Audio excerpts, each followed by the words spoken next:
Hello guys, Yugioh here, and today I'm going to be showing you a deck profile of my new Monarch deck. And originally I was going to be doing a Monarch opening of the new structure deck, Monarchs stuff, the new Monarch structure deck. I was going to do an opening and basically a structure deck challenge like I did with my last structure deck videos, about the sync runs later back.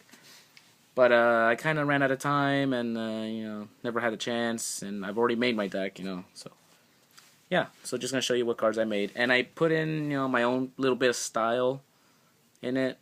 So yeah, just watch the video and enjoy.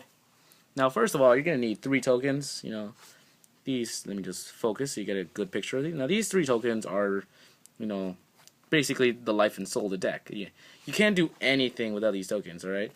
Like, don't even try to argue. These tokens are what makes this deck unique, I mean, if you're playing the Monarchs and you don't have these 3 tokens in your deck to use, then why are you even playing? Why are you even using them if you're not using these 3 tokens? Just give up on that duel.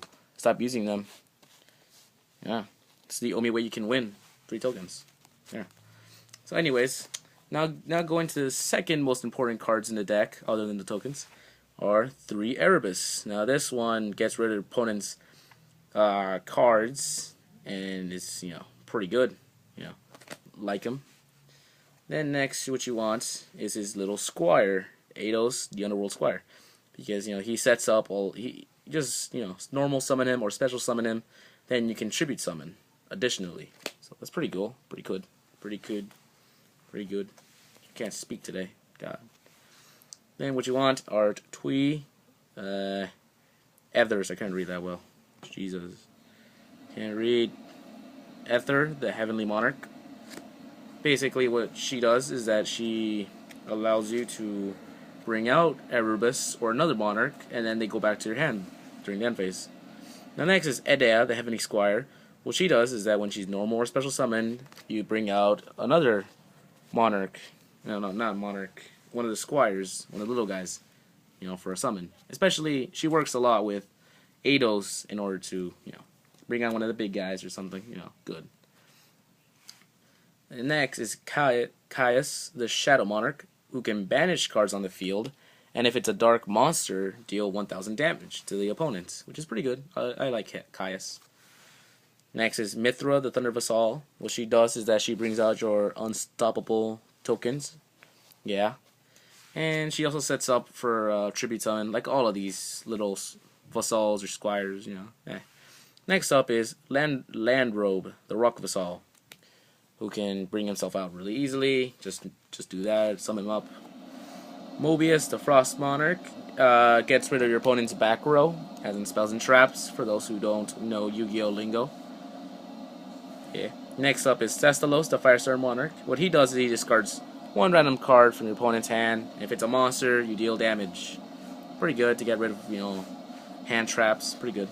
Next up is Berlineth, the Firestorm Vassal. Neat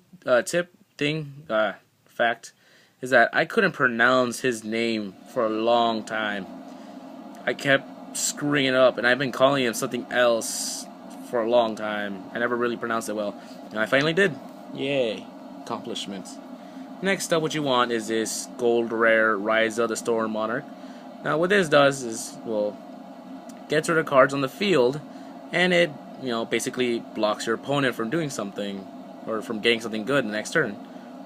And it's gold rare. Just look at that bling. Look at that shininess. I can't believe I said blink.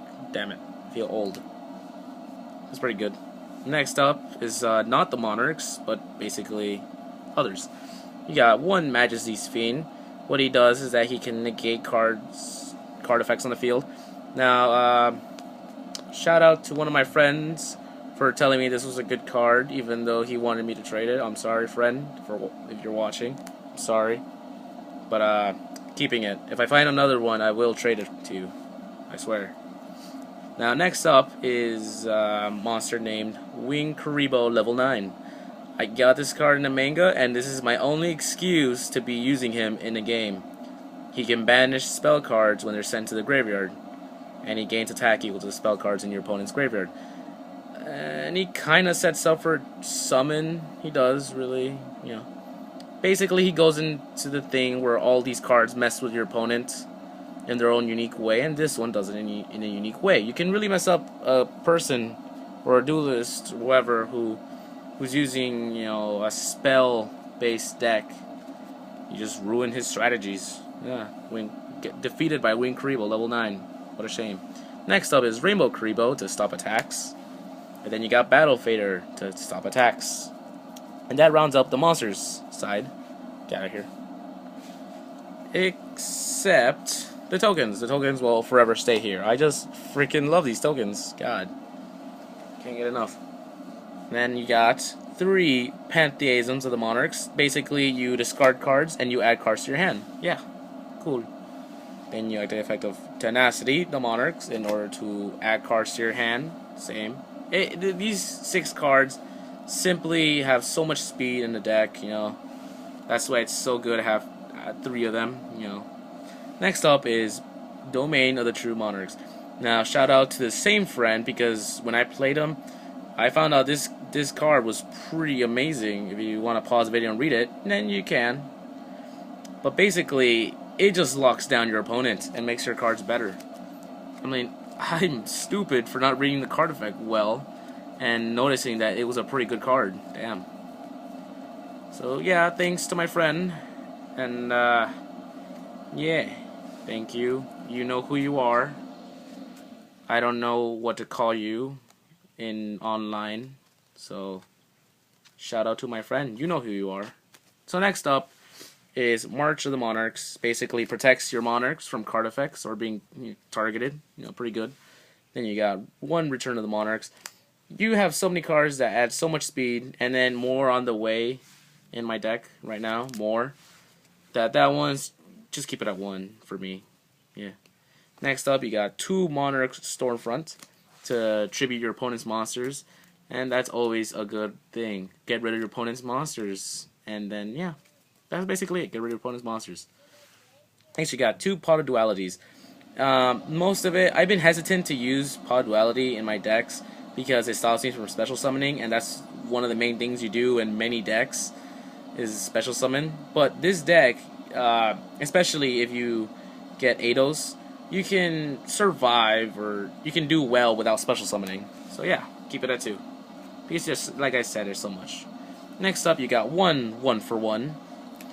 And that's so you can bring out Edea, you know, Edea to bring out one of the big guys or something. Pretty good effect. Yeah. 1 Twin Twisters to get rid of back row, even though you've got cards that protect, or N Mobius. So just 1 to get rid of back row. Next up, for trap cards, just moving these aside, you got 3 Prime Monarchs for recyclability, and that's it. That's it. No more trap cards. My hands are empty. So yeah, that's it. So you got your trap cards here, you got your spell cards here, and then you got your monster cards here. And yeah, that's how you do. Turn up the light. Turn the light on. Please don't sue me. Yeah, nah, forget what I said. So now, yeah, this is the deck. So yep. So guys, that's the end of my video. Got no combos to tell you. But basically, this deck is my version, or this is pretty much other YouTubers' versions or other people's versions. But I like this, you know, I like it. And so basically, thank you guys for watching, but I don't want to be that guy that asks for likes or subscriptions if they're, you know, they haven't done that already, and for comments or to share this video with their friends, family, co-workers, relatives. I already said relatives, other people, strangers, others. But basically, yeah, I'll be that guy. Just do all that stuff I said, and I'll see you guys in the next video. Bye.